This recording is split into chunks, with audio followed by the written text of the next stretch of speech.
Hello listeners, Jordan here. I just want to let you know that you can listen to Nighttime early and ad-free on Amazon Music. Include it with Prime.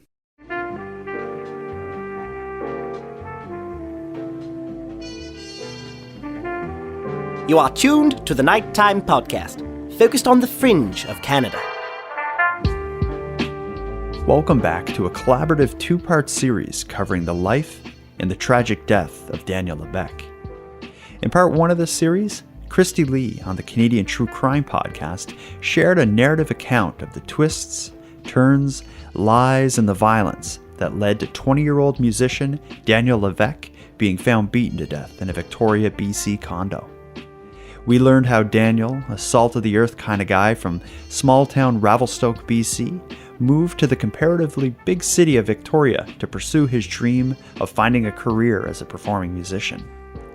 Tragically, Daniel would only get a handful of weeks in Victoria to make things happen, as his time there and the dreams that brought him there would be snuffed out by the manager of the 7-Eleven Daniel had taken a job at.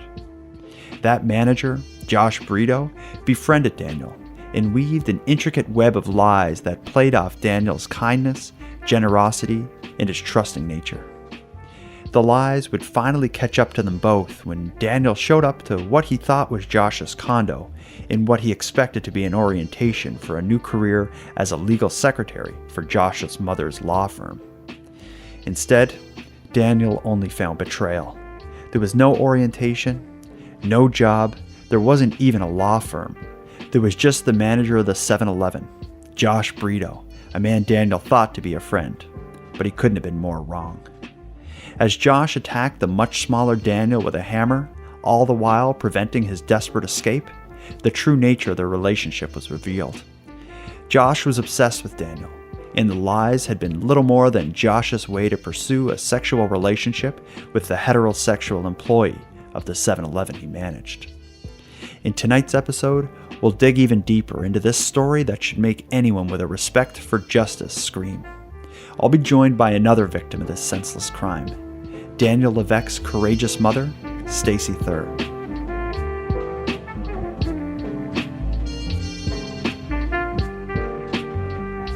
When I first found out that I was expecting Daniel, I was 20 years old, and it was an unexpected pregnancy and pretty scary at the time. His father, Stephen, and I were high school sweethearts and scared and young and all that. But once Daniel came along, he changed our life completely, forced us to grow up and be parents, and he was just a joy from the very beginning. Where in Canada was it that he was born? He was actually born in Kamloops, BC, only because I had some complications with my pregnancy, but we did live in Revelstoke at the time. He was fine. He was a tiny little baby, only 5 pounds, 10 ounces, but big personality right from the get-go. He was super funny and extremely intelligent. Before he could even talk, he would wake up in his crib singing songs that didn't have words. They were melodies that he would make up, and I don't know how a 6 and 7 month old infant can know how to make a melody without knowing music. It was just quite amazing. We always marveled at it quite a bit. And like I say, did everything really early. He walked early, he talked early, and when he talked, he didn't ever shut up. He was such a talker, and he was articulate and thoughtful and a very, very sensitive little heart, even when he was a child. Mm-hmm. And when he was 21 months old, we had our second child, and his name is Christian, and he was the apple of Daniel's little eyes. He just thought his baby brother was the best thing ever, and he was the best thing ever. And when Daniel was 3 and his baby brother was just over a year, their dad and I split up and both of us remained in Revelstoke at the time.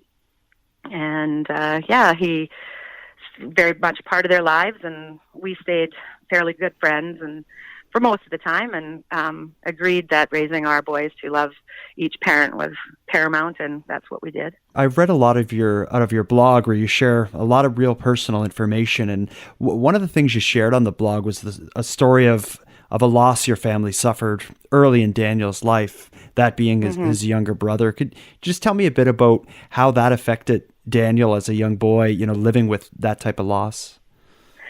Yeah, when Daniel was 3.5 years old, February 17th in 1995, my mother and my grandmother had come to visit us for Christian's birthday. His second birthday was approaching, and we were having a little party with all his friends. And they arrived on a Thursday night, and the boys and I went and picked them up from the Greyhound station and brought them back to our house. And my grandmother had my room, and Daniel and my mother were sharing Daniel's room, and the baby had his own room in a crib. And it was about 10 o'clock in the morning, and the baby still hadn't woke up from for the morning, so I went in to go wake him up because he was wanting to visit with his grandmother's, and he had passed away in the night. It was a terrible, terrible thing, clearly. Daniel was standing right by my side when I found him in his crib, and of course started screaming hysterically, and Daniel was asking me, "Mommy, what's wrong with the baby?" And consequently, he was without any real cause of death known. They attributed it to sudden infant death syndrome. And so here was my 3.5-year-old little boy, now my only child, that had to watch me go through, and his father, of course, go through, burying his little brother, not understanding why his brother wasn't around anymore. And it affected his life, not in necessarily a negative way, and more of a life's too short kind of way. He was so compassionate, and even when he was still so small, I would start to cry, and he would be watching his cartoons, and he'd just reach over and he'd wipe the tears from my eyes, and he'd say, "Don't cry, Mommy." And he would continually do that day after day. Here was my 3, then 4, then 5-year-old son. He even knew then how hurt it was for a mother to have to bury a child. He recognized early on in his life that he was different than most kids because he knew loss. But knowing loss always, you don't know true joy until you've had true loss, and he knew that. And we were very open about all of that, always answering questions. He did go to counseling for a while when he was very small, but they really thought that he was processing this loss quite well, and I think he really did. But it was always a little empty spot in his heart for obvious reasons, and he just missed his little brother, and we talked about him a lot, though. Now, as aside from experiencing loss like this early on, what else do you see as some defining moments in Daniel's life that helped shape the man he became? Well, music was a huge deal to him, and he was a poet and a singer, and he wrote things all the time, poems and writings of things that just would blow your mind, to be honest. He called himself the boy who thinks in song. Everything was about music, how he spoke, how he wrote, how he processed his feelings. "Mom, you've got to listen to this song. Just listen to this song, listen to the words," he'd say to me all the time. And music's always been a very big part of my life, too. Our family sings all the time. We're singing in the shower, we're singing to our cats. It was our life. Music was our life, and music was what made him who he was, for sure. A lot of the story that we'll talk about takes place in Victoria, BC, and I understand his motivation to leave home and go to Victoria had a lot to do with his interest in music. Can you talk a bit about when he decided to go to Victoria and what his reasoning was? Absolutely. He, just to back it up a tiny little bit, when Daniel was very intelligent, pretty much a straight-A student throughout his whole high school career. And elementary, we all had huge hopes for him. He wanted to be all sorts of things while he was growing up, and they were, from a doctor to a chef to anything that would use his brains and his creativity. And he was really, really excited about his future. And then when he was when he was about 18 years old, he said, "Mom, I've decided what I want to do for a living." And I said, "What's that?" And he said, "Well, I think I want to move to Seattle and work in a coffee shop so I can play my music."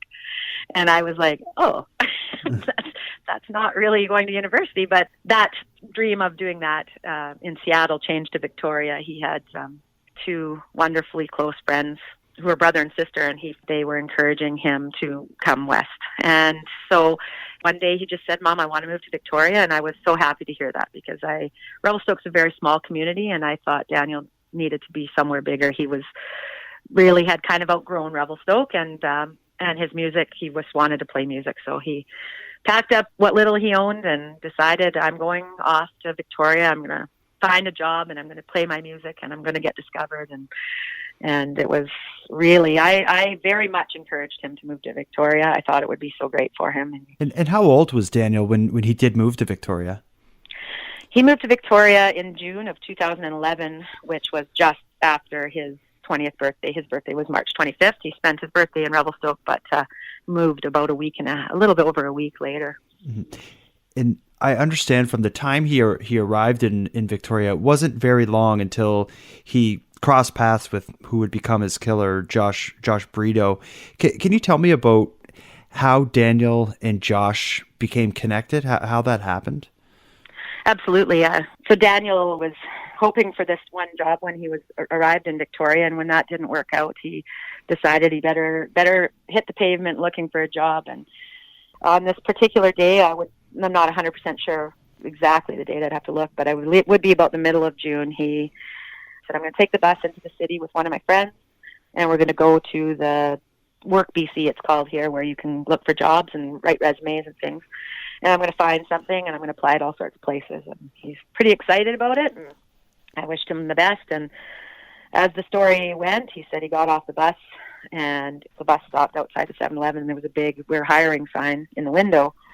So he thought, well, I'll apply there first. He walked into that 7-Eleven and asked if he could speak to the manager because he was wishing to apply for a job. Later on that day, he messaged me and said, Mom, he told me that exact story and said, I never even made it to Work BC. The manager came out from the back room at 7-Eleven and he hired me on the spot. I start tomorrow. And I was like, wow, good for you, Daniel. And he said, maybe don't tell everybody that I work at 7-Eleven. It'll only be temporary, Mom. But he said, I need to start somewhere. And the manager seemed to really like me, and I'm looking forward to starting there. And of course, the manager was Josh Bredo at the time. Although Daniel didn't know him by that name, that he introduced himself as Josh Buxton to Daniel. We know from court he'd seen Daniel on the closed circuit television, and he came out to look at him. And when he hired him on the spot, he said to Daniel, you look just like the lead singer from Headley. That was the beginning of the stars in Daniel's eyes. I think like this guy thought he was great already, and he only known him for 5 minutes. So that was how they met, and he did start the next day, and their friendship started that day as well, and just progressed until August 3rd. But again, this was the middle of June, and Daniel died on August 3rd, so it really wasn't that much time to get to know each other. But in that time, they did a lot of things. So that was how they were introduced. Yeah, and when I hear the stories of Daniel and Josh's relationship, the word that comes to mind to me is like grooming. It seems like Josh was really trying to win Daniel over and exaggerate his position in the world, Josh's position in the world, that is. Are you aware of when this really started with Josh, again, quote unquote, grooming Daniel? Yes, actually, it started literally on the very first day that he started work. I remember receiving a text from Daniel saying, Mom, my new boss is so cool. He I don't really understand why Josh felt that he had to build himself up to Daniel. I mean, Daniel was such a easygoing kid who just liked everybody. And I imagine that if Josh had been honest about who he was, Daniel would have cared for him as a friend as much as he did with the stories. But yeah, I don't disagree with the word grooming in a way, because he started from the beginning. And one of the first things that he shared with Daniel was that his parents were both wealthy lawyers that owned a law firm in Calgary and one in Victoria. He told Daniel that his parents owned an upscale apartment right downtown Victoria, and that's where he lived. He explained to Daniel that he had no bills whatsoever, that he just worked at the 7-Eleven for extra money. So this is how he could afford all these fancy dinners and going out to the bars and buying Daniel drinks and plying him with anything that Daniel wished for and what he wished for. And he also told Daniel that he was involved with a mayoral candidate in Victoria who was running for mayor that year, and that he was his political advisor, is what Josh said, and that he knew all sorts of people. And I remember Daniel telling me a story that they were walking down Government Street in Victoria and stopped this man who was some sort of a politician, and he said, I don't remember the man's name. I don't know if I ever knew, but Daniel said, Mom, it was so cool.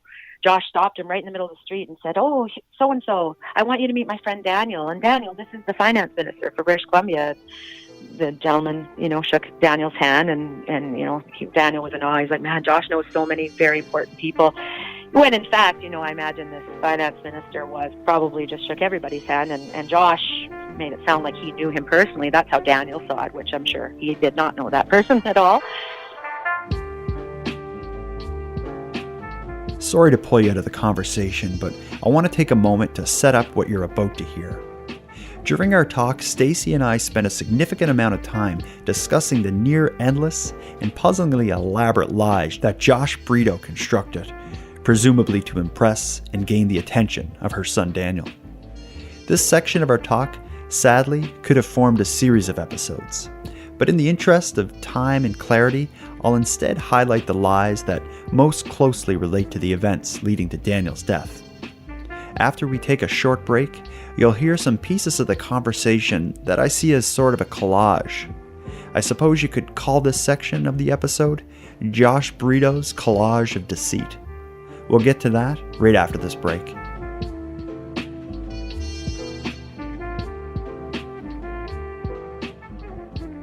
He gave a big sob story to Daniel. Daniel had recently broken up with a girlfriend, his longtime girlfriend from Norway. When he was in Victoria is when they broke up.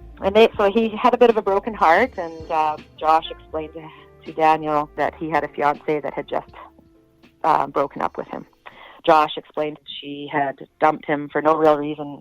He explained to Daniel that his mother, Josh's mother, had bought him and his fiancée all-inclusive ticket and trip to Cuba, but now she couldn't go because now they were broken up. So he eventually, within a couple of weeks of knowing Daniel, asked Daniel if he wanted her ticket.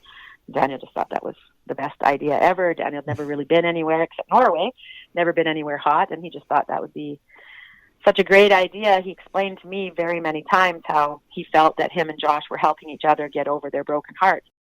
He also told Daniel that he himself had been in law school. He had only 1 year left to become a lawyer, but he quit because his father had fallen ill with cancer, terminal cancer, in fact, and had subsequently died a few months before he'd met Daniel. This is a story that he was telling.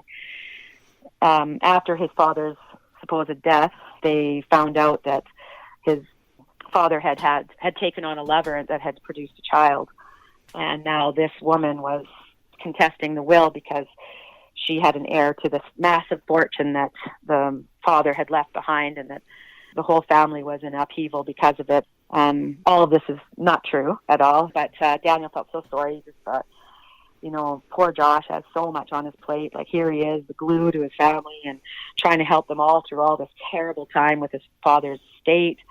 Plus, this girlfriend has just dumped him, and it was just one, like a sympathetic story after another, just playing on Daniel's heartstrings. I think Daniel said to me one time, I don't know why bad things happen to good people. And what we have found out since, of course, is that Josh did have a girlfriend. He liked her very much. He met her family. They all knew him. They thought he was a great guy. Once Daniel came into his life and hired on, everything changed with their relationship. He stopped talking to her. He started lying to her. He was making up things. She was getting very frustrated and would never let Daniel and her meet. He kept those two parts of his lives very compartmentalized, and the one and only time that their paths crossed, she had come into 7-Eleven, and he introduced Daniel to her as one of the regional managers of 7-Eleven, and he said, don't talk to her. She's not a very nice person. And so Daniel stayed away thinking that she was this regional manager, when in fact, after speaking with her, which I have many times, I find out that it was actually her, and she couldn't understand why Daniel wouldn't talk to her. Daniel was afraid to speak to her because she was apparently very mean to Josh, which isn't true. And so he made very big efforts to keep the two of them away from each other so that there was never any known relationship between any of them. All the while admitting later on, of course, Josh saying that his feelings for Daniel were changing and they weren't healthy feelings, and he was attracted to him on more than a friend level, which he knew very well that Daniel was not, that he was attracted to women and was dating a few women and had gone on some dates, and Daniel didn't know. Daniel didn't know that he was gay.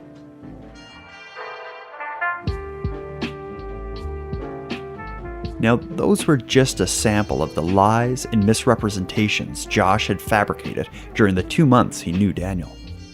But in this quickly escalating game of dishonesty, Josh was about to take a big step, one that would soon lead to Daniel learning the true nature of their relationship, tragically when it was far too late.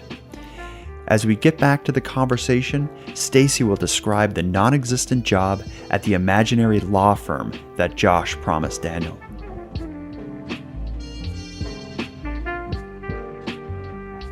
So I would say at the end of July, I started getting messages from Daniel about this law firm in Victoria was looking for a new legal secretary. This law firm that does not exist. Let's keep that in mind as I tell this story. But Josh coached Daniel to believe that Josh had spoken to his mother, who was the president of this law firm, and that they were to meet Daniel because he highly recommended Daniel as a potential legal secretary that could be trained on the job. The mother apparently agreed and thought that this was a great idea and hired Daniel without, just on Josh's word. Josh would very often type messages to his mother and, I say in quotations, accidentally send them to Daniel and then say, oh, sorry, that one was for my mom. But in these messages, he was saying things like, oh, Daniel's so good with people. He's so smart. He's such a quick learner, and all these things and blah, blah, blah. So Daniel was very excited, so excited, as a matter of fact, he'd given his 2 weeks notice at the 7-Eleven. He was going to go to work for this law firm in downtown Victoria, and he gave his 2 weeks notice to be finished in and around the middle of August so that he could come home, wanted to have a little visit with us. Plus, they were, of course, going to Cuba because Daniel had agreed to go with Josh to Cuba on this fake holiday that didn't exist. I saw Daniel for the last time on July 31st, I believe it was. I was in Vancouver. Daniel took the ferry over from Victoria to Vancouver and had a nice, beautiful dinner with my grandmother. And Daniel was explaining to us how, he was so excited about this new job. He was going to meet his new boss on August 1st. She was flying in from Calgary to meet Daniel, and they were going to start an orientation. I asked him at that time, do I need to help you buy some clothes maybe? Like, should we get you some dress pants and things? And he said, no, the firm has a clothing budget. Part of my orientation will be going to a suit store, and we'll be buying me some suits. It's part of my package. He did ask me at that time to make him a dentist appointment. He felt that he needed to get one of his teeth fixed, and the only reason I mention this is because he said, I'm going to be home in the middle of August. I'd like to go to the dentist. And then a day and a half later, he messaged me and said, oh, Mom, I talked to Josh about my dentist appointment. You don't have to make it because I guess the law firm has a very great dental plan, and I'll just do it here. So Josh had convinced him that he would be getting paid so much more money at this law firm. He would have this clothing allowance. It would afford him the ability to buy beautiful dress clothes. He was going to be trained for a career that Daniel would be very, looked very much forward to. And on top of it all, this very new best friend of his mother was going to be Daniel's boss, and he thought that was just great, he said. August 1st rolled around, and she was unable to come. Josh said, sorry, we're going to have to postpone this orientation. His younger brother, Matthew, had fallen ill, and her mother was not able to travel that day, but that she had rescheduled her arrival to be August 3rd when Matthew felt better. Of course, none of that was true. No law firm, no package, no nothing. Are you aware of Daniel having any doubts about Josh's stories, or would he have gone into this completely believing the stories Josh had told and the lies he built up? Yeah, he really did believe them. When I did see him that day, that last time that I saw him on July 31st, I did say to him, how come he's being so nice? Whatever. Yeah, I had some doubts.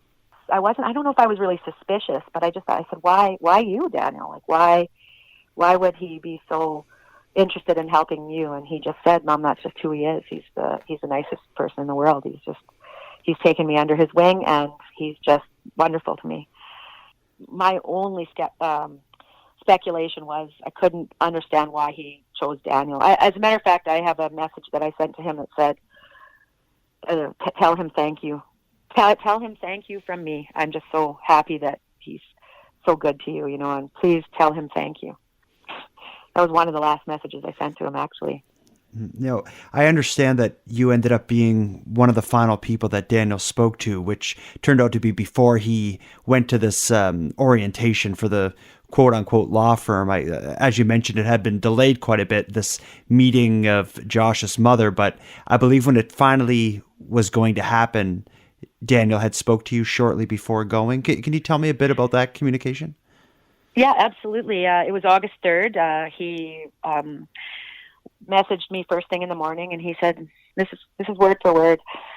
Good morning, Mom. Wish me luck. It's my orientation day today, with a bunch of happy faces. And I said, good luck, Daniel. I'm so proud of you. I know she's going to love you. You good luck today. Just be yourself. And, that's how I said it. And he was very thankful. And then, that was probably, I think, around noon that afternoon. And then at 2:30, he messaged me again, and he said, I'm on my way, Mom.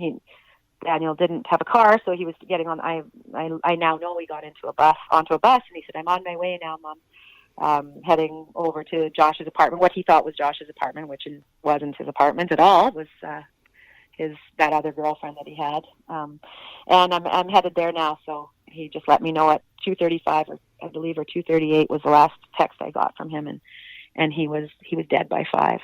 And when, so you got that message at around 2:35. When did you hear that something went wrong and something had happened? How did this news get to you? It's kind of this whole story is sad, but it's very sad. When I didn't hear from Daniel after his supposed orientation, I thought it was kind of unusual, especially because he was so excited. But I did know he had other plans after, and just figured I would speak to him in the morning. My son Joel and I went to a movie that night, and got home a little bit late. I was to be resting for work, and so the incident took place around 5 p.m. that night. By the time it was all said and done, they went by Daniel's driver's license and found Jackson at the house on the address on Daniel's BCID, informed Jackson of what had happened, and that was how the police at around 22 o'clock that night found out who I was. Of course, I have a different last name than Daniel, so they were able to know from Jackson that I lived in Revelstoke, and they contacted the Revelstoke RCMP that night. The RCMP came to my house at 1 o'clock in the morning on the 4th and knocked, and Joel and I did not hear them. They came back again at 3 o'clock in the morning and knocked again. We didn't hear them again. And then at 8 o'clock in the morning, it woke Joel up, and it was the police. He could see them, and he didn't know why they were coming to the door, of course. He thought it might have something to do, if you can believe this is how innocent our life used to be. Joel had a freestanding basketball net out in our driveway, and he thought that maybe the police wanted it moved. And that was the first thing he thought when he saw the gentleman at the door. They asked if they could if I was home and if they could speak to me, and he came to get me, and he said, Mom, the police are at the door. And as soon as those words hit my ears, I screamed, Daniel. I just knew something had happened to Daniel. I don't know how I knew that, but I ran down the hallway, and they said, are you Stacy Thayer? And I said I was. And they said they regretted to inform me that my son Daniel had died on the night before. And I collapsed in my 15-year-old son's arms, of course, fell backwards in despair. The rest of it's kind of a blur, but the RCMP here in Revelstoke, very kind. They brought a victim services fellow with them. He stayed with me while I threw up in the toilet. Could only say to me, by giving me a card, of who to call. I was meant to call a Victoria policeman, and I don't know what he was. I only ever spoke to this fellow once, but he was able to tell me that Daniel had been involved in an altercation. This was a couple of hours after I found out, when I was trying to piece it all together, that he was involved in an altercation, and that, he wanted to know as much as he could about Daniel and things like that from me. One of the very first things I said to him is, how's Josh? And the fellow said, on the other end of the phone, said, why would you ask about Josh? And I said, well, he's one of Daniel's best friends, and if Daniel was out, he would have been out. They spent, a lot of time together, and if Daniel was involved in something, then Josh might be hurt too. That was my first, funny that I should have thought that. They were very shocked. They wanted to know, immediately wanted to know the relationship between Daniel and Josh, and I explained to them that they were friends, close friends, and that he was his employer. He was the manager of the 7-Eleven in Victoria. And then I said, why are you asking me so many questions about Josh? And that was when they informed me that Josh was also involved in this altercation and that he was currently being held responsible for Daniel's death. So that was my first knowledge of that. I still didn't know what happened. People were reporting in the news that Daniel had been stabbed. The police at that stage would not confirm or deny how Daniel died or anything. They could only tell me that he was dead and that Josh was in custody. And now, could you tell me when you learned the story of what actually happened in that apartment, and tell me as well what the version of the story was that you heard? So the police were very tight-lipped right from the beginning. What they could tell me for sure was that there had been an altercation in that apartment, that both Daniel and Josh had been injured, and that once taken to the hospital, it was noted by one of the physicians that the doctor did not think that Josh had been the victim, but probably the aggressor. Daniel had died. Josh was superficially wounded, and it was very contrary to the story that Josh told. When he called 911 that evening, he told the police, and then again when they arrived, that Daniel had freaked out on him and attacked him with a knife and stabbed him, and in retaliation, Josh had hit him with a hammer. He pretended to be the victim the entire time. When they walked in, Daniel was face down on a pile of blankets and pillows. When they turned him over, they recognized that he was in medical distress. He was already blue. He wasn't breathing.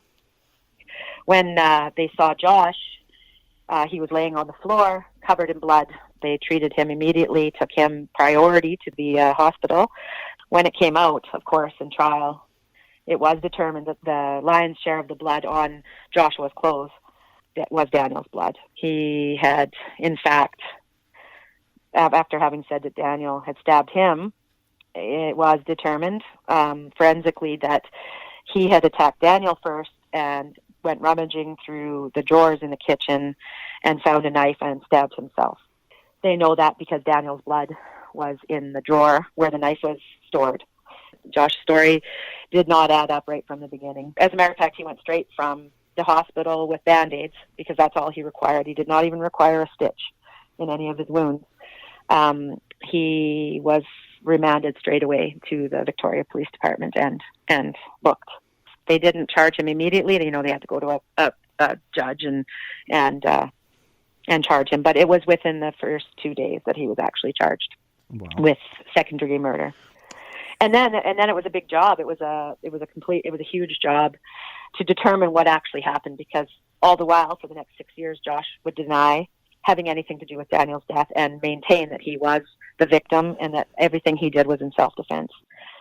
What the police told me, what we know and what we can prove are two different things, and they just spent years and years, it felt like, doing that, finding things that they could use to prove that Daniel was a victim, because they truly believed it. They knew that Daniel was the victim. But thankfully they had such a good forensic team that they were able to gather a lot of evidence that it was painstaking for them. They made it their point to prove that they knew that the story that Josh was telling was not true. Initially, investigators may have been reasonably certain that Josh was the instigator, but for some reason, charges were dropped shortly after they were originally laid. And I understand this had to do with the original, I don't know if it was the autopsy or the ruling of how Daniel died. Can you talk about what led to those original charges being dropped and Josh being basically let go, I think 2 months after the fact? Yeah, absolutely. First of all, the charges were never dropped. They were stayed. Important to note that, because charges being dropped would mean that he was no longer under investigation, and that was not true. The charges were stayed, which meant that until they could get more evidence, which they intended on doing, that door was still open. When they took Daniel's body to Vancouver to the forensic pathologist, Dr. Carol Lee, she did his autopsy, and the manner of death was ruled death by cocaine toxicity. That's something I hadn't mentioned and feel very uncomfortable with in all of these stories, is that it was a fact that Josh was buying cocaine and Daniel was using it as well with him. But there was indeed cocaine in Daniel's body that day, and so Dr. Carol Lee determined that that was the cause of death. And that was a huge blow to us. It was something I was unaware of. I didn't know of Daniel's drug use. It wasn't a major issue in his life. It was determined by the toxicology tests. The toxicologist did testify, saying that Daniel was a less than recreational user by the amount of residue left in his body. But it was known throughout the investigators that the amount of cocaine that was in Daniel's body was not of lethal dose. They believed that with their whole hearts and continued to fight for Daniel because they did not believe that Dr. Lee had done a proper report on his actual autopsy. It was noted that Daniel had been struck on the head at least 2 times with a hammer, so hard that the hammer was broken. The head had broken right off it. It was, that's pretty hard hit to back of his head to break a hammerhead off of it. So, there was that, as well as the fact that he was black and blue. He'd fought for his life. He was screaming to be let go. There was neighbors that heard this. There's neighbors that testified at trial that they heard him open the door and say, "Help me, somebody help me," and then the door slammed shut, and then, "Please let me go, please let me go." All these factors were things that Dr. Carol Lee knew and ignored as far as we were concerned. We did end up getting another forensic pathologist to look at Daniel's notes. Of course, he didn't ever see Daniel himself, so he could only go by what Dr. Lee's notes and photos and things like that. But it was determined after Dr. Lee looked again at Daniel, changed her manner of death to be cocaine toxicity in the setting of violence. So she did acknowledge after her second review that there was violence that contributed to Daniel's death, but the original autopsy is what led to Josh's charges being stayed at the moment. He was released early December of 2011 and was to remain free until December of 2012. Mm-hmm.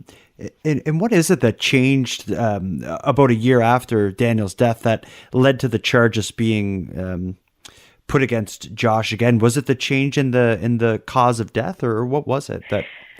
It was partly the change in the manner of death, but on top of that, and most importantly, they knew it wasn't self-defense, but they needed to prove how they knew that. And by the interviews with the neighbors, hearing Daniel calling for help, and knowing by reading Josh's texts about his feelings for Daniel and his want of a sexual relationship with Daniel, that they were able to charge him with first-degree murder, forcible confinement, and sexual assault.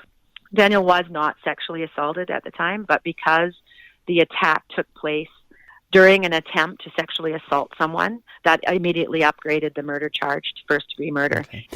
And now these charges were placed almost 6 years before a verdict was eventually met or a plea was made. What led to such massive delays in this case? Well, we did go to court in 2015.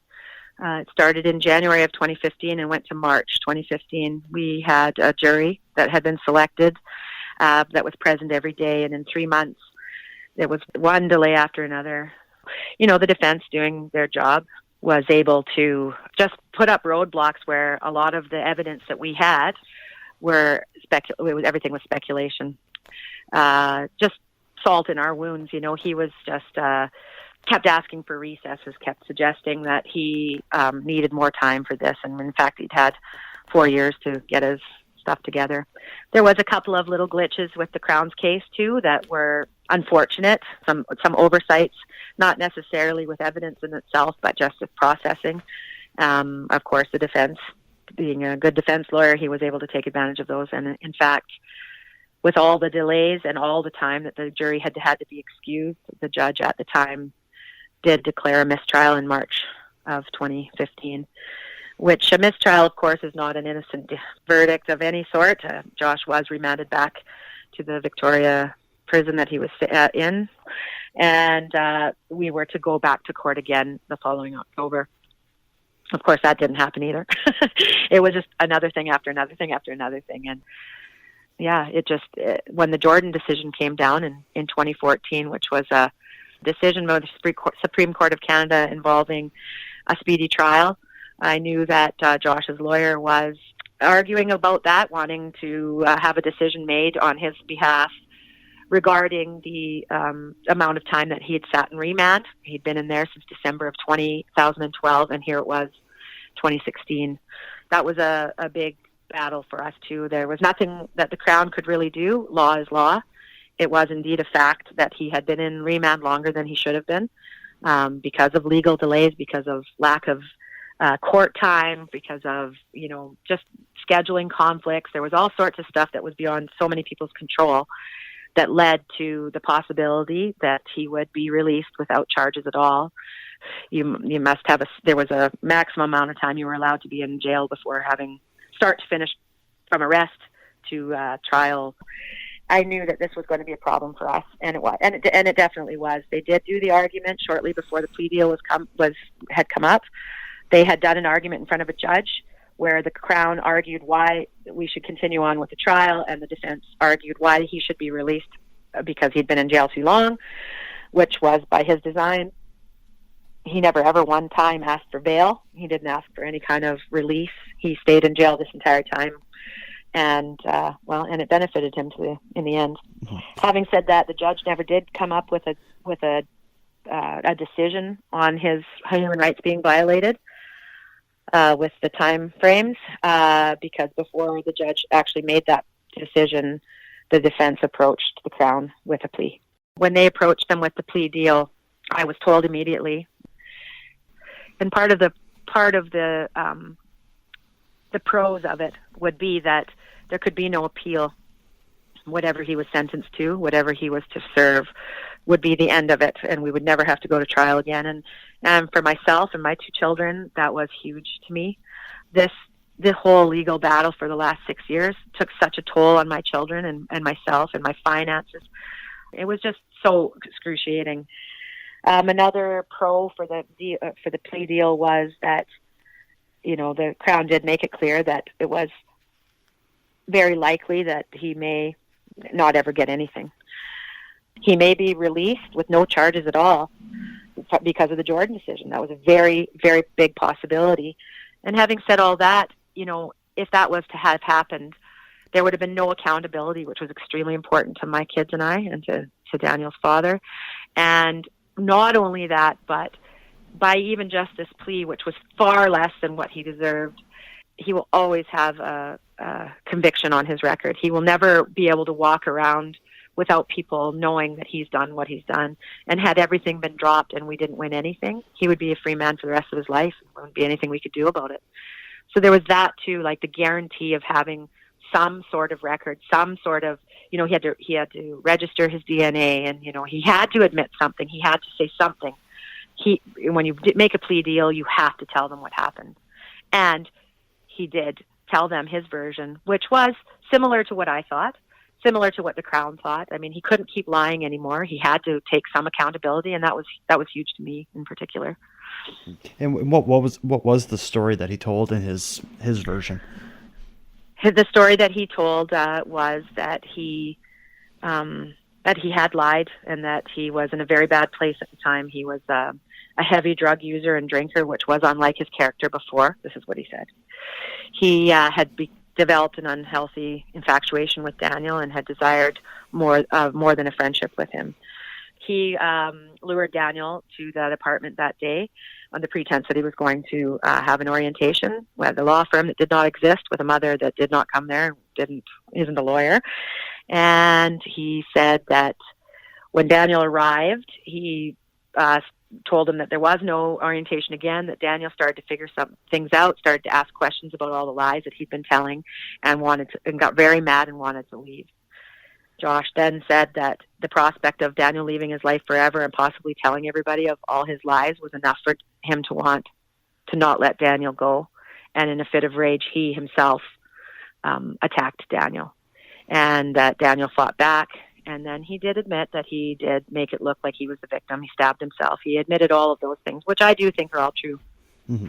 What I don't agree with is I don't think Daniel ever questioned him. And I could be wrong. I feel like, especially because Daniel's wounds are on the back of his head, my personal feeling is that Daniel didn't know what hit him, literally. But other than that, it was everything that we had already proved. So, it was very easy for Josh, to be able to give this statement of facts using all of the stuff that he could not disprove with his lawyer.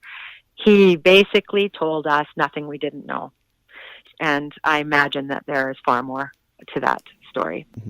And now what he eventually was charged with through this plea deal was manslaughter, which led to a much shorter time in prison. And of course, given the amount of time he spent before his conviction, getting credit for time served, he was only, I believe, originally scheduled to have, I believe, about 2 years in prison after his conviction. But that, and again, I'm getting to what I see as another big injustice, and that's Josh's early release from prison, and the way your family was I guess uninformed of this. Can you just talk a bit about when you first learned that he actually got out quite a bit earlier than anticipated? Yeah, absolutely. His sentence after time served was for 2 years less a day, which afforded him the ability to be sentenced in a provincial prison rather than a federal. I knew that Josh was a model prisoner, so to speak. He's very, manipulative and charming and can be on his best behavior. And I had absolutely no doubt in my mind that it would continue. Also, not just his actual sentence, but in the ruling, all of Daniel's family and specifically a few other witnesses were given a no contact order. He is not to be anywhere near us. No contact is to be made with us. And when he was to be released, we were to be notified. My son Joel had an idea that maybe he had been released already, and I said, well, I didn't think he had been. I thought to myself, that's probably, it's too early, Joel. I expect he'd at least spend 18 months, but to ease your mind, I will look into it. And I contacted a few people to say, how will I find out about this? How will they tell us? Do they have our address? Whatever. And in the process of looking into it, I found that he'd already been released in October, and we were never notified, which was especially devastating to our community, to my daughter. She was terrified. She's terrified. Not that she needs to be, but just the fact that this guy is out and none of us knew was horrifying to us. That don't know how that slipped through the cracks, but no matter how much I wish it didn't, it did. And it's an uproar. Our community is up in arms. The world should be up in arms. This man is out, and he shouldn't be out anywhere. He shouldn't be out anyways, never mind on good behavior after 16 months. And now Josh's history before the situation with Daniel and Daniel's murder, that's been the subject of a few news articles I came across. At what point did you learn Josh's history as like a quote unquote con artist? It started right away, actually. We had people from Prince George contacting us about things that he'd done as a juvenile when he was 16 years old. Other people in Cranbrook were calling us and telling us about what he'd done there with the MPs there, and then Calgary. And you just had to start Googling his name, which is something that has been kind of a mantra for our family since. Google everyone you know, because had Daniel known his real name, which he didn't, he told him that his name was Josh Buxton. But if you are to Google his name, Joshua Bredo, up comes articles from 2008, 2009 of all the things that he'd done in Calgary, in Prince George, in Cranbrook, in Victoria. Every single one of these incidences that he was involved in, where he was a liar, a manipulator, a cheat, those were already in the news. We just didn't know about them. But it was at the urging of other people to look into some of these things that we were able to find out who he was. And Daniel had no idea. I can't help but imagine, like, when you think back to Daniel and who he is, and in your life with Daniel, it must be hard to not have, the darkness of his death kind of interfere with your memories of him. So I just wonder, when you think of Daniel, does the way his life ended affect your memories of the good times with him, or are you able to separate this? For the first while, I couldn't. I definitely couldn't.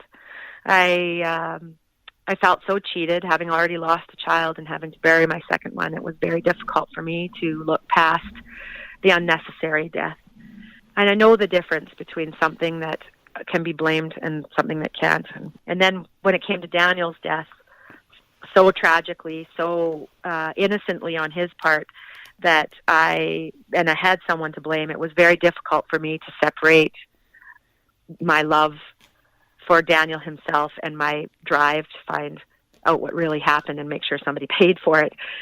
We just loved Daniel so much. Everybody did. His father, his stepmother, and everybody who loved Daniel, his friends, his family. Like, we couldn't let go of all the good about Daniel. And to be honest, when you think about his death, everything that made him Daniel is what got him killed.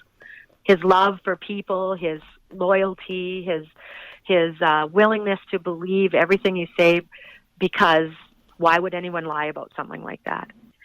We celebrate him all the time, and I do think, though, I could have got a lot easier lost in the bad side of it if I didn't have these other two children to raise, that I wanted them to see that there can still be joy in their life, there can still be sunshine.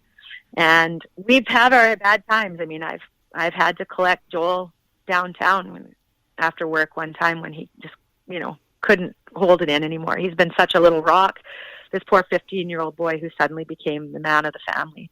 And our little Lainey, we sheltered her quite a bit when all the bad stuff was happening, because it wasn't fair that she was 12 years old and had to be thrust into this spotlight of hate and vindictiveness and resentment and death, something she couldn't understand at her age.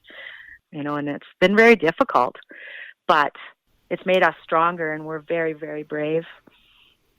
Throughout our talk, you mentioned a lot, the community and people of Revelstoke identifying you and your family members. And even in what I saw online, like there's the Facebook group of people sharing their memories of Daniel. Can you talk a bit about the support you received, not so much from your family, but from other members of your community or, other people? Oh, I would love to do that. Revelstoke is a sweet little town. It's full of extremely loving and caring people. Revelstoke got behind us full force.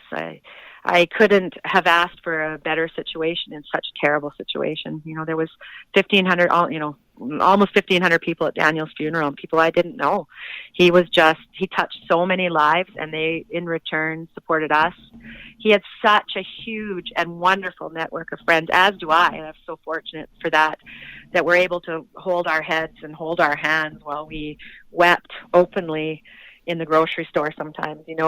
Daniel was loved by so many people, and everybody, I like to think that everybody would have that, the love of a community when something so tragic died. But our little Revelstoke had been through a lot, not starting with Daniel's death, but Daniel's death being in the middle. We lost 7 young people in less than a year in a small community like this. It was just very hurting, and none of them were the same situation as each other. They were all very tragic and very, very sad.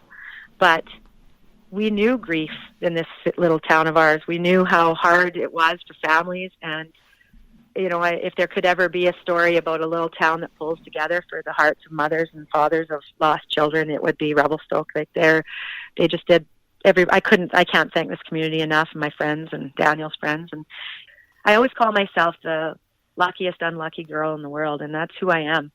We had such a tragic situation, but had so many people pulling for us and working for us. And it really could have been a very opposite experience for us, as negative as it was, and as horrifying and as painful as this experience with losing Daniel and then the process afterwards. I am overwhelmed at how many people love us and care for us. And I couldn't be more thankful. It's at this point that our discussion ended. Well, at least the part of the talk that I planned to be recorded. But due to a stroke of good luck, I forgot to click the stop button and end the recording, something I don't recall ever having done before. But in this case, I'm so thankful that the tape kept rolling. After the episode credits, an unplanned piece of our discussion will serve as the perfect setup for Daniel's only professional piece of recorded music, a cover of the Leonard Skinner song Simple Man. So be sure to stay to the very end of this episode and hear the gift that Daniel was so excited about sharing with the world, his music. But before we get to that, I want to give a few thanks and wrap up this episode. First, I want to offer my most heartfelt condolences to the friends, family, and loved ones of Daniel Levesque. Despite having such a shocking and tragic end, Daniel's story is about so much more than any monster could overshadow. And Daniel's fortunate to have left behind many loved ones to maintain and celebrate his legacy. One of the driving forces of that, of course, was our guest, Stacy Thur, his mother. Stacy, you're quite simply amazing. Speaking to you was not unlike receiving a master course in what it means to be a mother. I'll be forever in awe of your drive, perseverance, positivity, and the love you display for your children. And with that, I'll end this episode of Nighttime. A huge thanks to Christy Lee of the Canadian True Crime Podcast for collaborating with me on this series. I encourage everyone who isn't already listening to subscribe to her show. She's the real deal. And a big thanks to the Canadian duo Voxsomnia for providing the theme for this series. You can find Voxsomnia through the link in the episode notes. And if you like music, do yourself a favor and get somber with Voxsomnia. If any of you listening want more from Nighttime, please check out the Patreon group. It's $1 a month and it allows you to support the show and access the supporter exclusive feed, which provides ad-free early releases of episodes in addition to prior episodes that are no longer available on this free feed. You can join by visiting patreon.com/nighttimepodcast. With that mentioned, I'd like to thank the current patrons of the show and welcome the newest members to the group. Megan M., Mitzi, Muncie, TJ, and Jennifer G. I sincerely appreciate the support you show Nighttime. For anyone else who'd like to support the show but can't help financially, you can give me a big hand by telling your friends about me and leaving a positive review on Apple Podcasts or whichever equivalent you use. If any of you listening want to stay up to date with my activities on and off the show, follow me on Facebook, Twitter, and Instagram. I use the handle @NighttimePod. If you have any story ideas or any feedback on the show, I'd love to hear from you at nighttimepodcast@gmail.com, or you can send me a voice message using the contact section of my website. So until next time, take care of each other, hug your loved ones tight, and let me know if you see anything weird. The Nighttime Podcast is written, hosted, and produced by Jordan Bonaparte. Copyright Jordan Bonaparte. And I was going to include some music. I found a recording of Daniel that seems like it was professionally recorded of him singing a Leonard Skinner song. Yeah, Are you aware of any other music he had recorded? No, that's the only one he recorded, actually. And he recorded it on July 28th, like shortly before his death, and that's why there was only one. It was just in a little studio in Victoria that did this, and it's quite a remarkable story too. So what happened was he had this studio time paid for by Josh, actually, and he went in, and that was the first song he was going to sing. So what he did was he laid out the guitar tracks, acoustic guitar, and then the singing. So he has 2 guitar tracks on it. And then after his death, the studio approached us and asked if they could finish the song for him. And so we had his friend Jackson playing the drums. His very good friend, Jamie Fitchett, playing the electric guitar, some of the people that in the studio playing a few other things, and that's where that final recording came from. But at his funeral, we played the acoustic version. I had never heard it until he died because it had just been recorded on the 28th, and they worked to master it so that I could at least have the acoustic version, and we were able to play it at his funeral.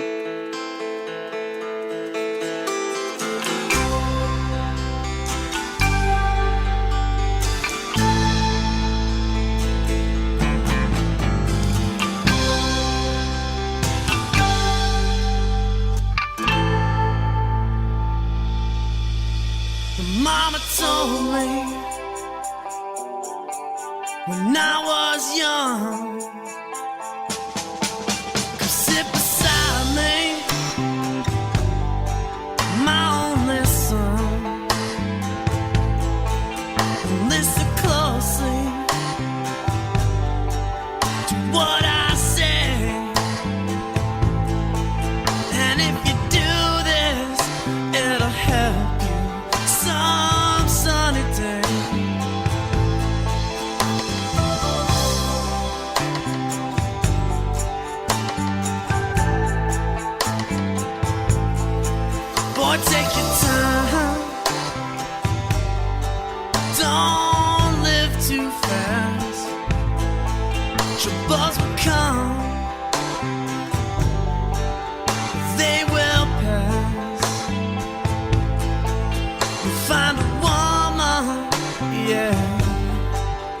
You'll